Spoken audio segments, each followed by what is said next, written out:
ഹിജ്റാബ്ദം 11 റബീഉൽ അവ്വൽ മാസം 12, 13, 14 ദിവസങ്ങളുടെ ചരിത്രം എങ്ങനെയാണ് ഇസ്ലാമിക ചരിത്രത്തിൽ മുസ്ലിമീങ്ങൾ വായിക്കുന്നത്?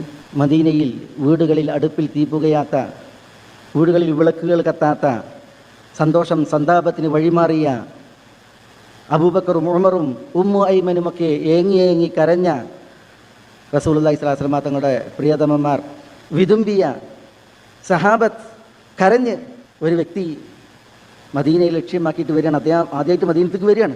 അപ്പോൾ ഇവിടെ കരച്ചിൽ കേൾക്കുകയാണ്. അപ്പോൾ എന്തിനാണ് ഇങ്ങനെ മദീന കരയുന്നതെന്ന് ചോദിച്ചപ്പോൾ അള്ളാഹുവിൻ്റെ റസൂൽ സല്ലല്ലാഹു അലൈഹി വസല്ലം തങ്ങൾ മരണപ്പെട്ടിരിക്കുന്നു എന്ന് പറഞ്ഞ് ആ ദിനത്തിൻ്റെ കാരണം കരച്ചിലിൻ്റെ കാരണം പറഞ്ഞു കൊടുത്ത അങ്ങനത്തെ ഒരു ദിവസത്തെയാണ് മുസ്ലിമീങ്ങൾക്ക് പരിചയം. അതല്ലാതെ നബിദിനത്തിൻ്റെ പേരിൽ തുള്ളിച്ചാടുന്ന, പ്രകടനം നടത്തുന്ന, ഘോഷയാത്ര സംഘടിപ്പിക്കുന്ന ഒരു പൂർവികരെയല്ല.